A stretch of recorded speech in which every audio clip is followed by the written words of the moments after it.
There it is. What's up, everybody? Happy Sunday to you.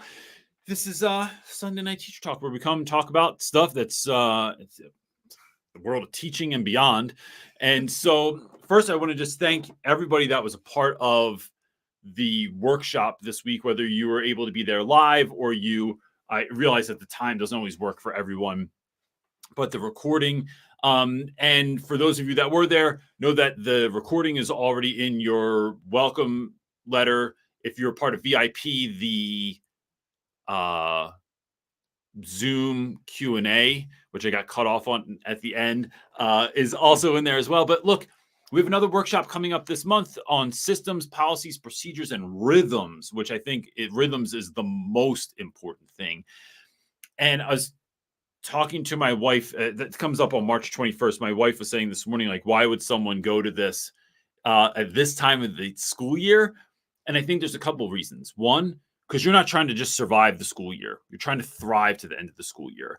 And what better time to practice some of these things than, like, if you just want to wait till next school year, that's fine. But I think we often forget as educators that you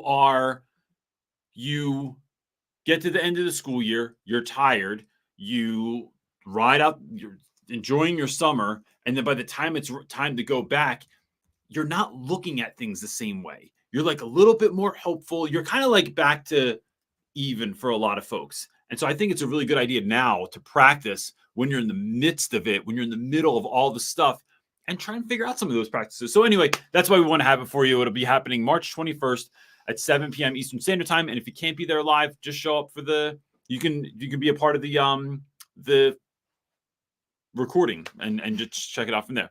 So with that, I'm going to jump right into these questions. Look, gang, if you're new here, we will answer any question that you have, right? Whether it's teaching or life is like kind of one and the same, because you can't teach well unless you are well. And I don't want you to just have a great classroom. I want you to have a great life. So you can drop any of that stuff in the chat. If you put the word question or the Q in front of it, it just helps us out when you're like, it just, because there's so much conversation, sometimes it helps us to just kind of see that. So with that, let's get started. What do we got? All right. Catherine is up first asking, hey, Reynolds, I'm in the process of applying for teaching jobs. What are certain things I should look for when interviewing at schools? So one, Catherine, I have an interview video. I have several. I did one with Lettered Classroom at one point, and that was really still is a really well done video between the two of us. And then there's another video that if you just go onto the desktop and at the top of my channel where it has like channels and about and all that stuff, you'll see a magnifying glass. Just click that and it's going to allow you to search. You can't do that on mobile. You can do it on a desktop and type in interview and it'll pop right up. Short of that, I would say I was having this conversation with a mentee yesterday. And I think,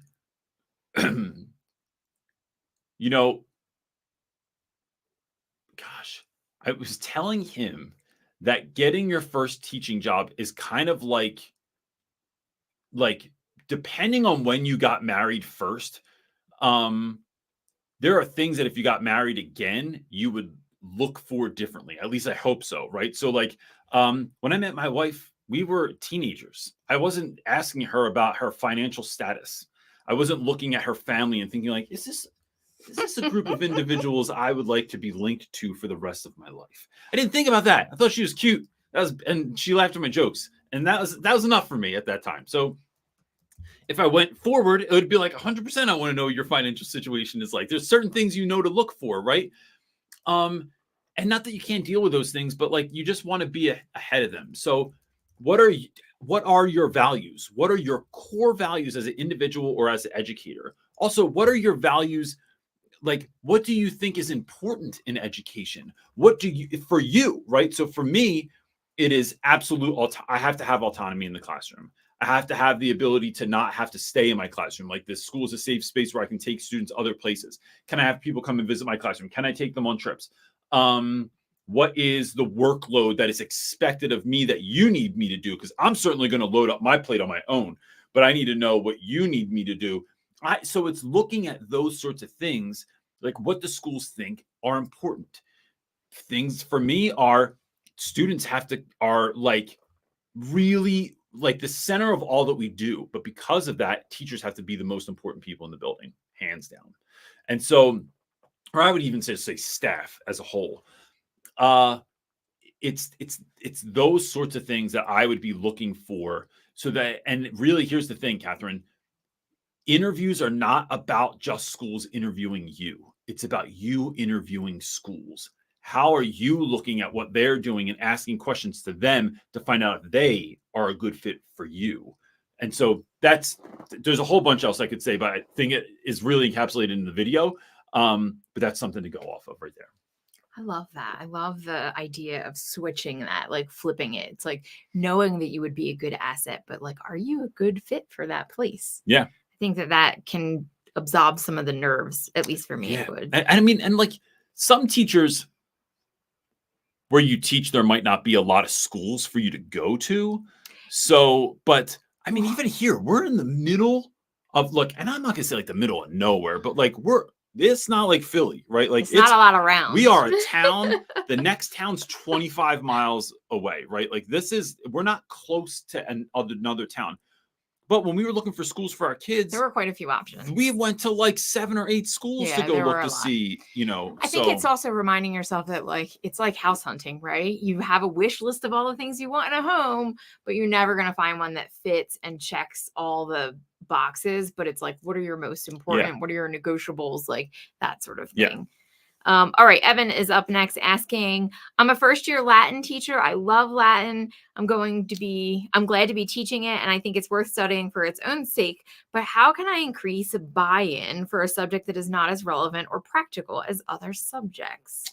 So, Evan, funny enough, the school I taught in Philadelphia, they had to take 4 years of Latin, all the boys. And if you were in the middle school, you had to take Latin in the middle school as well.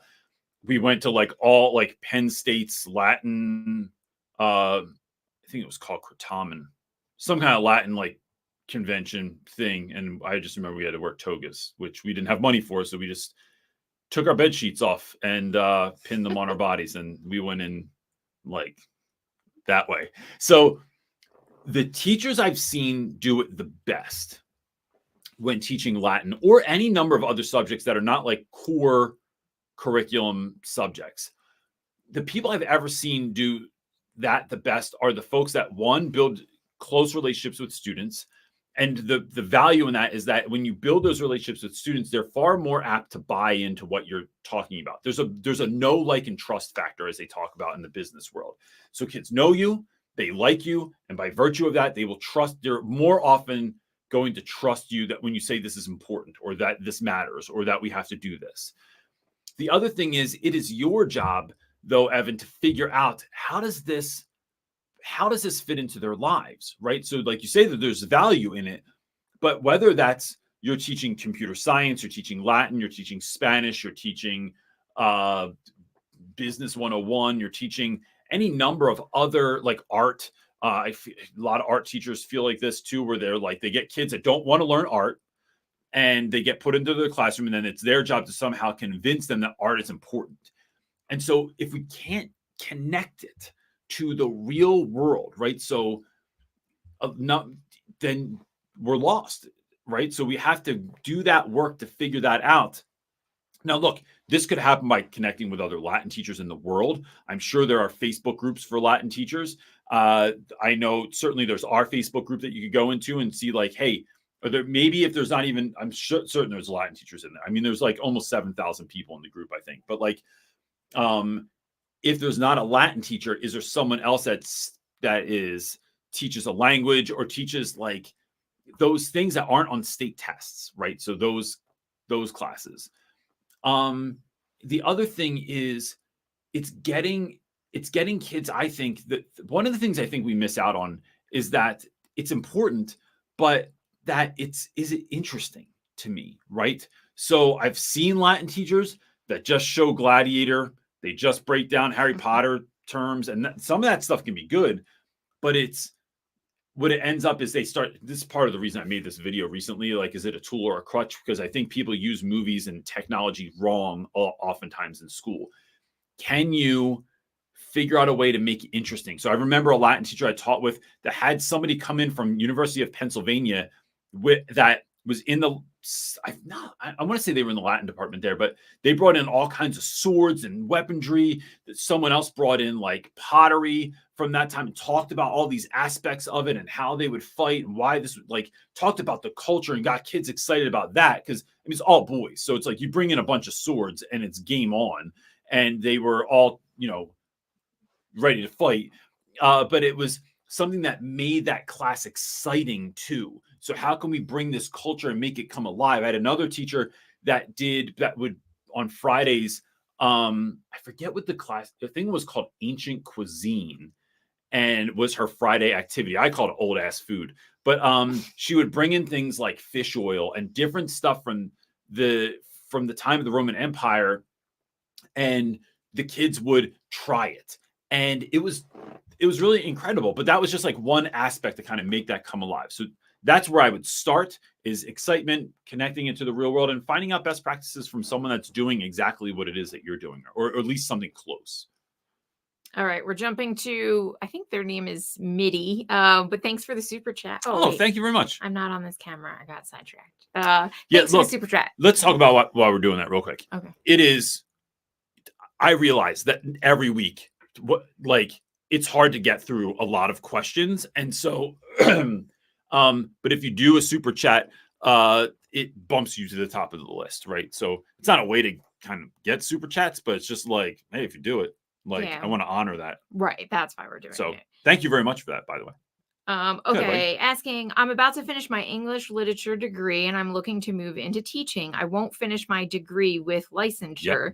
Yep. Do you think the traditional route is best? So it kind of depends on you. I would say there's a few options depending on where you live. So I went back and did, so I graduated with the English degree, and then realized that I didn't want to do anything that an English degree would do, right? I didn't want to edit anything. I wasn't going to be a writer, even though it was just ironic because I do a lot of writing now, and I wrote a book. So but it is, I went back and did what's called a post-baccalaureate degree. So because I'd taken so many extra classes in college, it was only about a year of schooling. And then I had to do, I think it took 2 semesters, and then I had to do student teaching.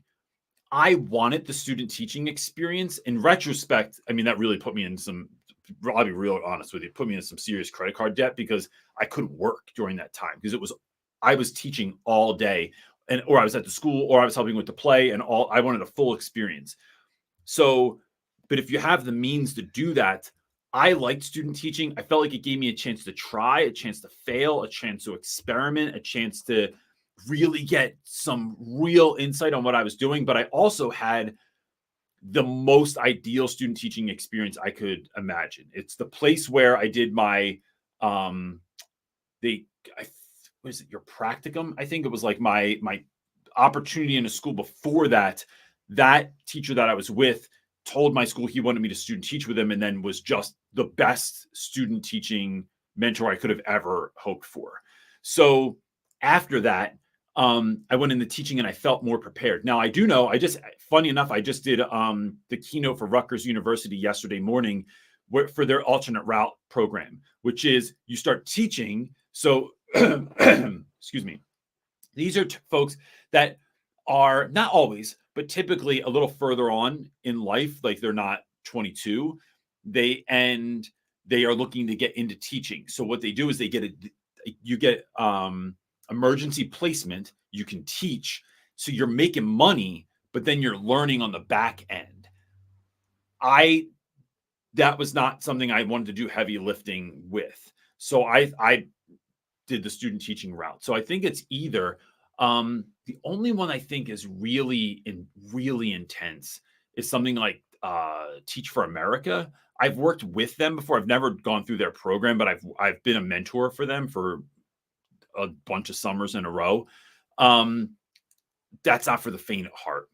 That's a really difficult program to go through. And I'm not even sure that for me, that is not the best. I know I have other friends that have done it that have had phenomenal success, that are some of the best teachers I've ever met in my life. But that kind of like that model is not for me. So I think it's weighing your options and figuring out, do you need to make money while you're teaching? Can you afford to take a year and a half or a year to get your, some of those programs you can even get your master's in? Or do you what's your scenario there? So that's what I would check out. That's what I would think about before deciding which one to do. All right. Back to Rhea is up next. She's asking, my teacher has given me 3 students to tutor. They are struggling with the very basics, and I only see them for half an hour a week. What conversation should I be having with my teacher to make the students more successful? Their exams are very soon, and I don't know how to help them when I'm not their actual teacher. Okay. So I think one is really considering it's whenever you're asked to do anything like this, right? Like even as educators, sometimes we're given a class. I've been given, I taught for years, basically all the kids that nobody else wanted to teach, right? So it was like someone would get in trouble, a lot of trouble, and they're like, they just put them in my class. And to be honest with you, that's my favorite, because no one bothers you when you teach. When you teach kids that no one wants to bother with, no one bothers you when you're teaching them. So that being said, it's really important sometimes to get clarity around what are the expectations here. So asking your teacher, so for those of you that don't know, if I'm remembering this correctly, like Rhea is, I hope I'm saying that, I hope it's not Rhea, but is a high school student. So if you are, I would go to your teacher and say, I need clear expectations as to what your hope is here. Is it helping them to learn? Is it helping them to get ready for their tests? Is it both? And with 30 minutes a week, that is like, imagine doing anything for 30 minutes a week. Anything. You could practice reading for 30 minutes a week. You could practice piano. You could work out. You could eat right for 30 minutes a week. But anything worth its weight is not going to really happen in 30 weeks, in 30 minutes, unless it's supported otherwise. So those are some questions I would ask. As for you, I think helping kids with confidence, if you have the capacity to do that, helping kids believe, right, is something that can be done in any amount of time. I also think that when we're considering things like this, can I teach kids how to learn? Can I teach them how, like, test taking skills? Like, what are best steps, best practices for taking an assessment? And those can be done in a fairly short amount of time as well. So I'll give you one example. I forget what the model is of this, but one of the ways I teach vocabulary is I never give 20 words for vocabulary. I give 5 at a time. And then here's how you do it, is that, because here's the thing. We tend to remember. So even if you have 10 words that you have to remember, and this could be learning any terms for something. It could be terminology in biology or whatever. If you take 5 terms, our brains are far more likely to remember the words at the beginning and the words at the end, right? So if I take 10 words and I take them, the beginning word and the end word are the ones I'm typically going to remember. But the same thing happens if I break them in half.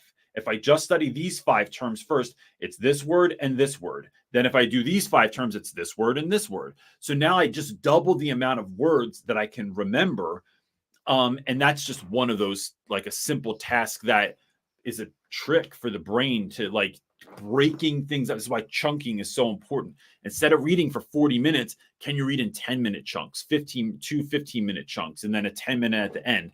It's breaking that up because it helps us to digest things.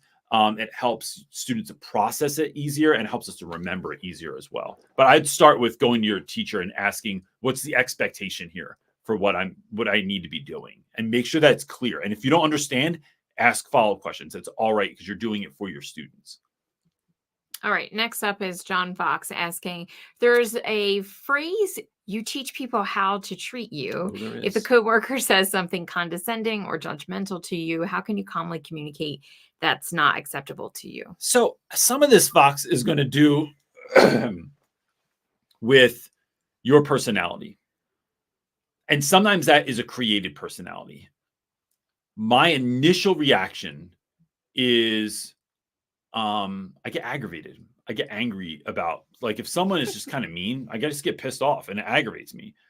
So for me, I got to check myself. I walk away with it. I don't say anything right away. And I've actually gotten much better at that over the years because I learned how to process faster. So I don't stay in that space as long, but it's certainly knowing yourself and knowing what's the best course of action here. Because I don't want to start an argument. It just doesn't, like, I could, and that's where my family comes. That's like how I was raised. But I just don't see the benefit in it. It just makes more other people more defensive, more angry, more resentful, and stuff like that. I actually find that it's far better to either simply say it, like tell them how I'm feeling. I change the tone of my voice. Also, I'm really mindful of the tone of my voice because I think also because sometimes we have a deeper voice, or some people have like a more serious tone naturally, it's lightening that a little bit. It's changing the tone of your voice. It's talking a little bit lighter. Hey, I want to ask you about this thing that happened the other day. And so talking just a little bit different, being mindful of my body language. So I'm not going in and crossing my arms or looking aggravated. It's like trying to be open. The other thing I've done is answer things with humor. Sometimes that works. It depends on the person. But a lot of times what I'm trying to do is read the person. So do I have someone that if I get aggravated, they're going to back off? Sometimes it is people that there are folks that I can go in there like a little bit. I don't know if I want to say aggressively, but like more direct and be like, yo, the other day you said this. That can't happen anymore. Or like, what are you trying to do to me? Like, what are you trying to say to me? Like in the middle of the hallway, you're like, feel like you're coming at me. Or, hey, the other thing is entering into it with curiosity, John. You said this the other day, and I feel some type of way about how you said it, but I wanted to just get clarity on, like, are you aggravated? Did I do something to upset you? Did I, like, what happened? And that very well, that opening up with that curiosity might lead them to say that, no, they didn't mean anything by that, or that's just how they talk, or they were having a bad day also, or you caught them at a wrong moment or whatever. I think entering into it with curiosity allows a bit more of that conversation to happen because people aren't on the defense. They're actually, now you're putting them on the offense and saying, hey, I'm curious what the deal is here. All right. Our next question comes from Megan asking, how do you keep kids engaged throughout an entire book? I find I do a great job at the beginning building interest, but have a hard time keeping it going as the book goes on. I skip chapters and sometimes and add in creative projects, but I'm not sure what else. So, Megan, I think that this is even more interesting now because less kids are reading now than ever, because it just doesn't, like, it's like, I got to put in all this work for what, 300 pages to read something when I could just get a dopamine hit from TikTok right now, or play video games and win some more achievements on Fortnite or something like that. Not saying I do that, but I might. So I think you're doing the right stuff, right? Let me just affirm that. It's building interest on the front end.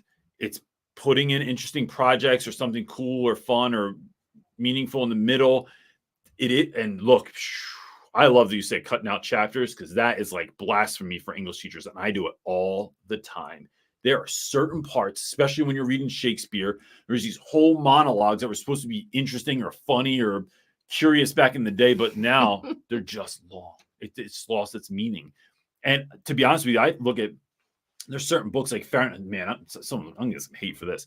Books like Fahrenheit 451, I just think the first half's good. I don't think the second half is as interesting. And so especially when I'm reading with my readers are always lower level readers for the majority of the class. So I need to not make it easy. I just got to make it palatable. And so, but I do think that sometimes when we read, I am very clear with my students that middle of Lord of the Flies, it's just kind of a drag. Reading certain books, this part is going to be kind of fun. Second part, a little bit slower. Third part picks up. Fourth part is a banger, right? So how do we get through the second part? And I talk to my students about like reading for grit. Sometimes you got to be able to push through. And I want you to think about the value that has. Because I'm not sure if you see this, but I talk to a lot of teachers that deal with this, where kids are taking an assessment, maybe a state test, and there's a close reading passage, and they don't read it, right? Because it's boring. It's about manatees again, Reynolds. I don't know why they're always about friggin' manatees all the time, but they are, or some kind of sea creature. So it's, can I get you to read for grit? And when I see them taking the state test and they tell me that it's boring, because there's always someone that wants to tell me that it's boring, I go, this is what we trained for, man. This is what we're here for. And the value in life of being able to stick with things that are boring is enormous. It holds enormous value. So sometimes it's not even about making it fun. Sometimes it's like, all right, listen, y'all, I'm gonna be honest with you. This part of the book is not my favorite, right? It's a little bit slow, but there's a reason we have to read it, right? There's a part in here that we need. There's information we have to collect that's going to further the characters so that the story can continue to develop. And so today we are reading for grit. We're going to read in 2 10-minute chunks, right? I need you to stick with me. Do I have you, right? Because this is going to pay off. If you don't see what happens now, you're not going to know what's going on later. It is letting kids know that you're with them on it, that you're not alone, and that I can't make everything interesting. And as a matter of fact, I think I do a little bit of a disservice by making everything interesting, because you're going to have boring classes your whole life. You're going to have to read boring stuff your whole life. Let's get into it together, and we're going to do this. And that's how I kind of rally the troops to move into that section of what we're doing there. But everything else you're doing, friggin' great job. Like, that's exactly what I would be doing. Yeah, doing taxes, doing paperwork is boring. Going to the gym, shoot. Especially when I do it though. I'm at a point. Look, this isn't a flex. I'm not trying to flex here, but no. When I do incline sit-ups at the gym, and I do it with I add weight to my chest, so I'm holding weight when I'm doing it, because I wanted the number to go down. But I still can do 50 of those. And when you're on like 4 and I got to count all the way to 50. It's so boring because it doesn't hurt yet, right? Because you're working out for those last few reps that hurt, and you're just like, oh my God, this sucks. That's why last week, Brody showed me this machine, and he's like, this thing is a killer.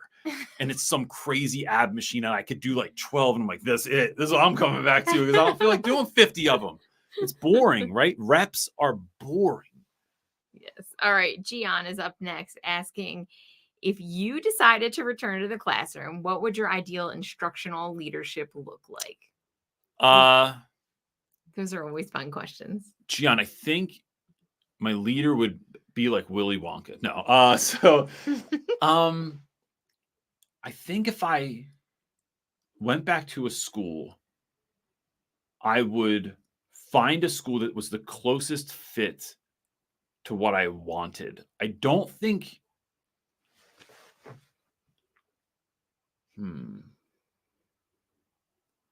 Let me say it this way, Gian.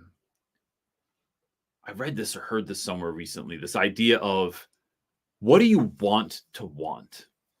Right? So this the things that you want in your life, right? Like maybe you want a house or a car or a girlfriend or boyfriend or like money or whatever. But why do you want that? And so if I'm thinking about what do I want to want, that's one place to start, right? And that's a little bit deeper of a thought. I'm looking for autonomy. I'm looking for true leadership that is leading us somewhere. I'm not looking for managers.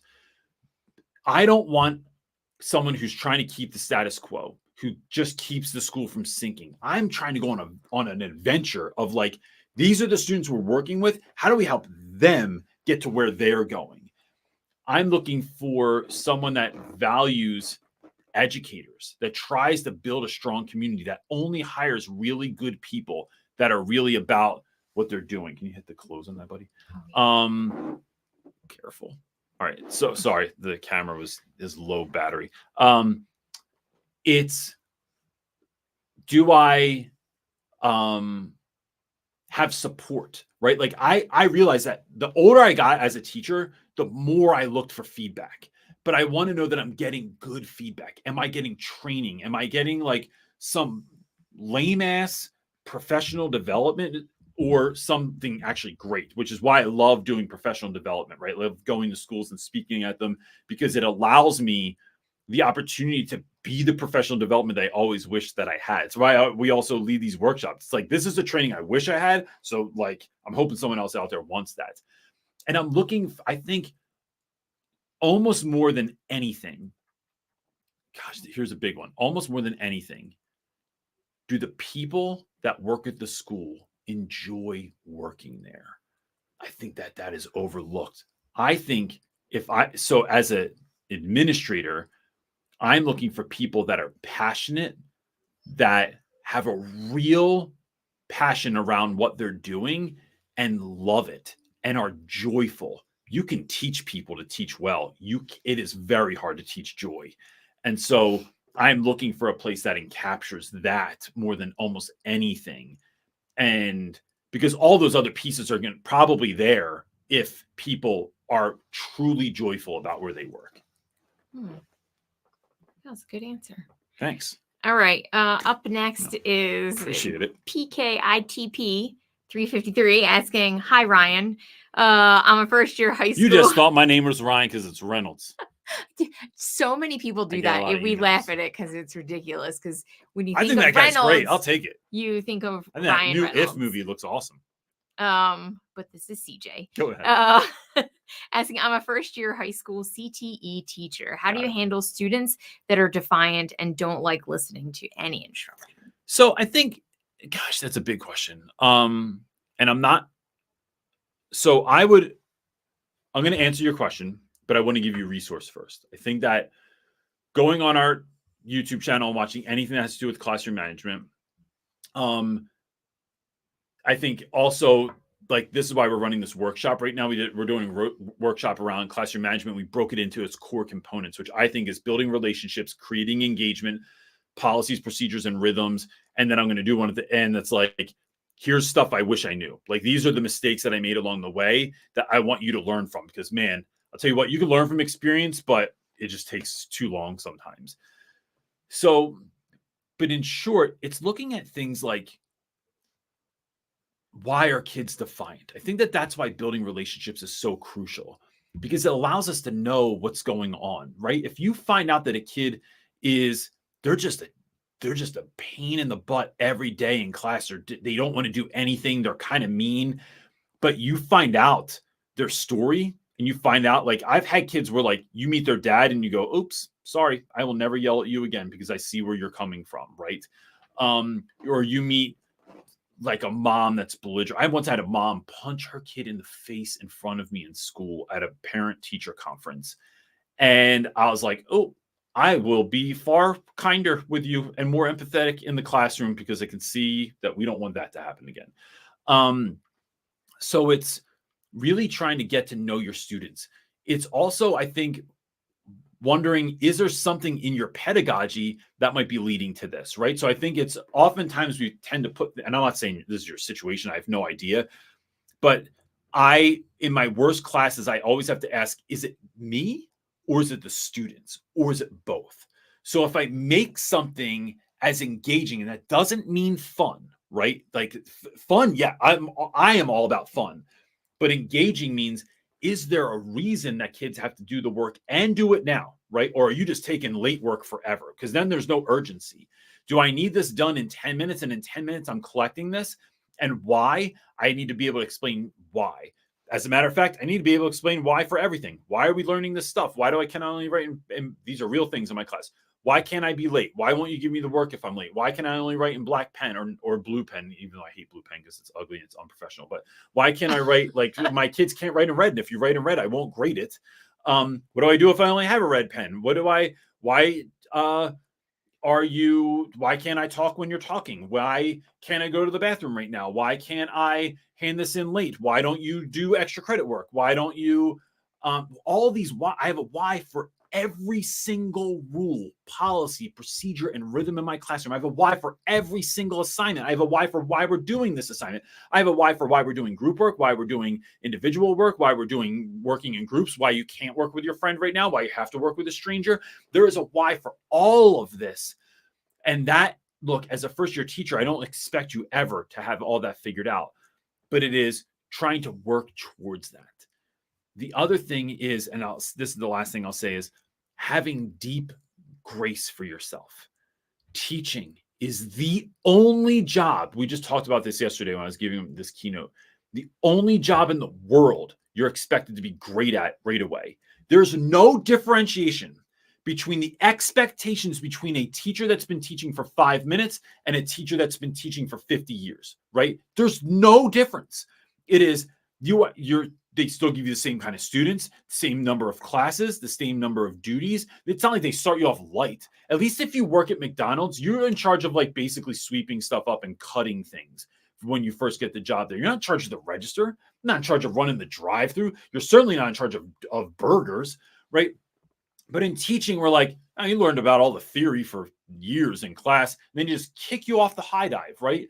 And so it's understanding that that's the situation and having grace for yourself, and then trying to, like, this is good, like jumping on a call like this or on a program like this, because it's try to learn as much as you can, as fast as you can, and then don't just learn it, implement it. Right? Information without implementation is useless. So learning those best practices as quickly as you can, and then trying to use them in school, and then fail fast, and then try and like recoup, and then figure out what you did wrong, and then keep going.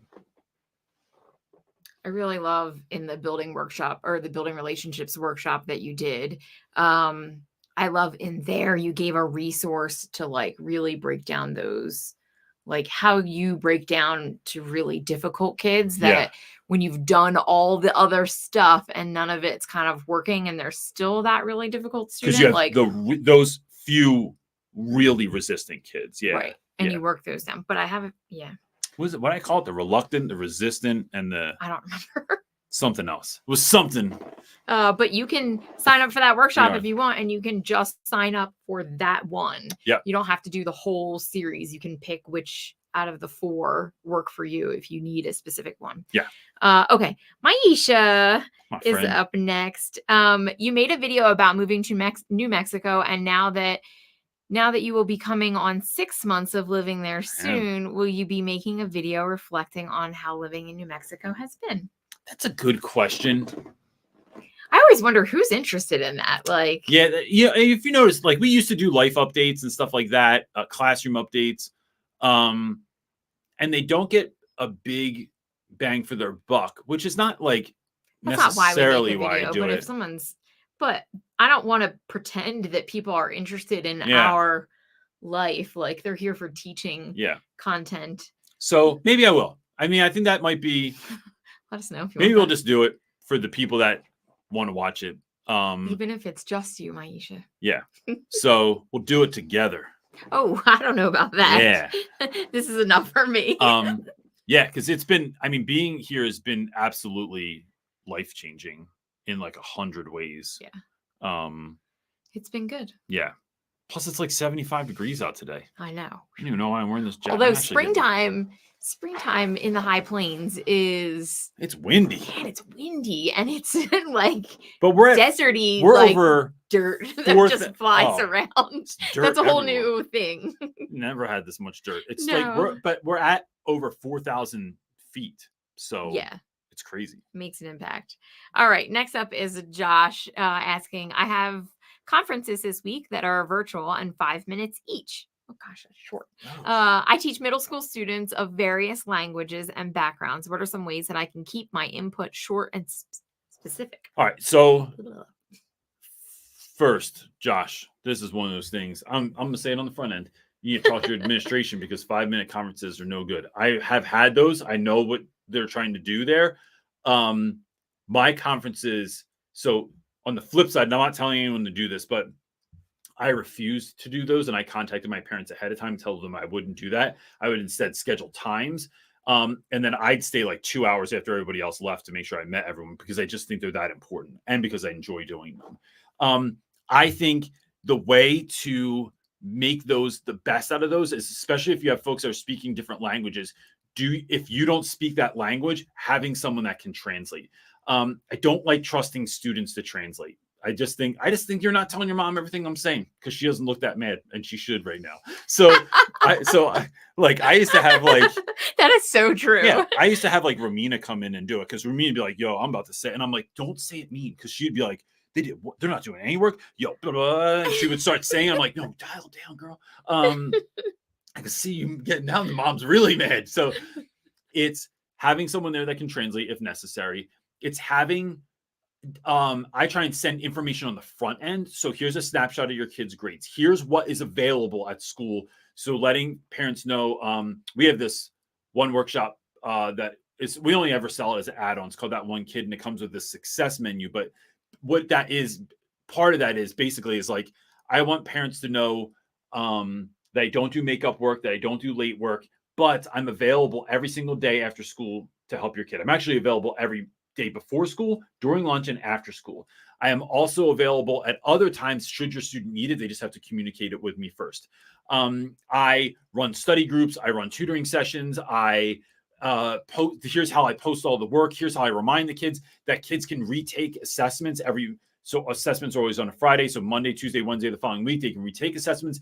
It's giving them all that information, all the stuff that you're going to say to every parent the same way, so that 5 minutes, I can ask questions instead of tell people stuff. Because what I want to know is, here's where we are, and given all the information that I gave you, what do you think is the best way I can help your child going forward? And having that conversation with parents goes a little further. And then I think if you need more information, it's having it ready, your phone number, your email address, or whatever, a Calendly set up, letting parents know that they can sign up for more time with you should they need it, so that it's clear. But I want parents to have as much front end information, like know that so one of the things I tell parents is every week I tell them, by the time you eat dinner on Friday, all grades will be updated unless there was a really long test or there was a project. Like those take a couple of weeks to get through. But regular classwork is all updated I don't leave school on Friday till it's done. So by the time you sit down for dinner, know that you can open up Power School and bam, it's all there. But I want to front end them with as much information as possible. Sometimes I've even made videos for parents to tell them all this stuff instead of writing it, because I know that people don't read emails. So it's like sending out a video on WhatsApp to let them know all of this stuff is a really good idea too. All right. What does admin expect is going to happen in a 5-minute I don't know. conference? I'm not even done saying thumb hello. up or thumb down. I don't know. Especially when you build relationships with parents, it's like they just want to hear about all the things before they get to it. But yeah, that's why my line was so long. And when I had good admin, I didn't get in trouble for that. When I had bad admin, I would get in trouble for all. Reynolds, you are taking too long. There's a few people that are interested in our life in New Mexico. John said he would love to see a sunset. Oh, they're the best, man. And you go down to the park and watch them by the buffalo. We actually have a really beautiful view right out of our back window. my big window of where I do dishes all the time, all day long, every day. And behind Planet Fitness. At least I get to see the sunset. Planet Fitness is mad. Behind Planet Fitness, it's actually really beautiful. We saw a triple rainbow. Yes. And we see the most magical sunsets. It was the most by the dumpster vivid. Behind Planet Fitness. There's nothing else beautiful. No, the landscape looks horrible, but the sky is just incredible. Real fast, Sebastian is saying, "Hey Reynolds, I missed the last workshop session. If I purchase it now, will I get a link to the recording?" Yes. So, go ahead. I was gonna say all 4 of them are up there. I do all the tech stuff, which has been a fun learning curve for me. Yes, but all 4 of them are up there. You can pick any of the ones, and if you've already missed the live, you get all the recording. You get a whole little letter with all the links that you need for everything on there. So if you ever have any questions, you can just email us if you need anything. But if you can just sign up with the link and sign up for whatever you would like. If you do like so there's an ultimate package where you get all 4, you still get the first 2 that we did that were like that. If you do them VIP, you get the Zoom so you can see the Q&A as well. And then you have access to the next 2 that we're going to do if you do the ultimate package, which really just means you're choosing all 4. But we realize that some people just wanted building relationships or just wanted creating captivating lessons. So that's how we built it out. And you'll get immediate access to those that you'll get an email right away with the ones you missed. So you'll have them immediately and all the resources that come with it and stuff. Yep. So Heather says we'll be dealing with dust forever. Yo, I know. There's so much dust here. It's a thing. It's crazy. I had no idea. My sister was really like, she warned me. She was like, "Oh, you can't open your windows." I was like, "What do you mean?" And when we first moved here, it was like, I'm like, so nice out. Why don't you open your windows? End we of did. September. I'm like, everything has like a gritty dust on we were it. like, I was like, why is there dirt everywhere? I'm like, oh. Yeah. That's why. They were like, yeah, we told you not to open your windows. It's just different type of living. It's so fun. It is. All right. Tammy's asking, in my 10 years of teaching, I can honestly say that I have never been triggered. This year has been different. First of all, let me just acknowledge that how incredible that is. Like, good for you. Right? That's awesome. Well, this year's different. All right, fair enough, but you're due, I guess. One child completely changes my mood. I try all the things to stay calm, but I still feel beyond the point of losing my Kool-Aid. As I say, suggestions. That was super cute. Do kids even know what Kool-Aid is anymore? I'm sure is that they a thing? do. I don't know. Maybe because I'm not in the Kool-Aid world. I don't know. Yeah. But so, it's so funny to me, Tammy. It didn't take me 10 years to get triggered. It took me about 5 minutes, but there's certain kids that do certain stuff. Like, I don't deal well with liars. When kids try and manipulate me or lie, especially folks I thought I had built some relationship with me, and then I find out they're just kind of like secretly devious. Oh, that irks me to no end. I have zero patience for it. And so what I've had to do is figure out ways to deal with that, right? So those are kids that I don't joke around with anymore. I don't build relationships with any longer. Look, that means like I've had some kids that I think are deeply challenged, that are probably going through something or have gone through something that it doesn't bother them that they're being manipulative, right? This is a game, like they were working me. And that doesn't happen a lot, but when it does happen, I am more of a flat affect with them. I just, in matter of fact, stating this is how things are going to go. This is what I need this to do. I don't do it maliciously. I don't do it meanly. I don't do it sarcastically. I just leave that part out of dealing with those students. And that can create a little bit of awkwardness, but I think what's in the best interest for the student, because I'm not going to play games with you. I'm not going to try and hold you back, but I'm going to give you the things that you need to succeed. And should you change, and I have seen kids like morph or grow out of that even, or develop out of that, I can of course create that connection. Other students, it's been finding out their story. A lot of kids, and I'm reminded of this even as an adult, where there's certain adults in my life that irk me. When you find out someone's story and what they're going through or what they've gone through or what is like how they think of themselves. And so especially kids that come off as like everything's a flex. Hit the okay on that. We're getting close. This battery, I did not charge my camera before we got on here, and that was a poor choice. We'll still have this camera, but Oh, right. The when I would deal with those kids, it was like finding out what's happening behind the scenes can give me instant empathy for kids. At the very least, if instant sympathy for kids. So it's doing that work. I think the other work that's a little bit more heavy lifting, Tammy, is doing the work on me, right? So this is something that I would literally go to a therapist and say, this kid's triggering the hell out of me, and I don't know why. What is like, what are the tactics that I can do? What might this be dealing with? Because when I can fix the issue within me, and I've seen this over the years, I've seen myself grow to things that used to irk my whole soul don't even bother me. Or I see it coming, or I see it about to happen, or I recognize that feeling, and I can just go, oh, got it. I got the pain plan ready for this. I got the first aid kit for my soul ready for this, and I can go to that. So I think is the most empowering one, because that's the thing you're going to be able to draw on again and again and again should this happen in the future. Yeah, that's where I would start with that. That goes perfectly with what she also said in the comments. She said, well, first of all, she said, I don't mean to make it sound like school life is one big rainbow or a triple rainbow. She said, I get frustrated, but I feel like I'm just angry this year. It's not my personality, so I don't like it. And look, Tammy, even if you haven't been angry before in your life at school, I just think that we change as individuals, right? There's stuff that pisses me off now that didn't used to piss me off when I was younger. There's things that get me upset now that didn't used to get me upset. There's all kinds of changes. You know, my pastor at the time when we got married, I've told the story before, asked me how many times I'd been married. And I said, and he knew what he was talking about. And I said, what are you talking about, bro? Like one. And he's like, yeah, but how many different men has your wife been married to? And I was like, bro, what are you even talking about?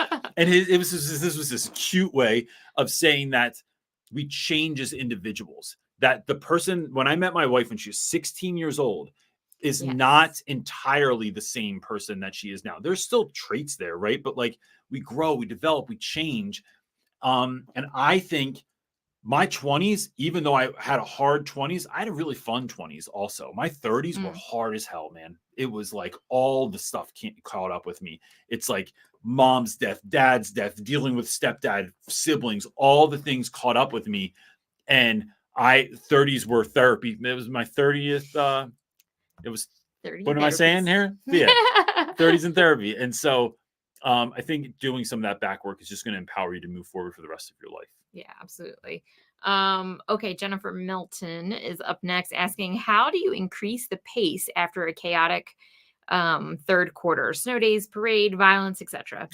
So, I had a student named Chris Milton. He was a great dude.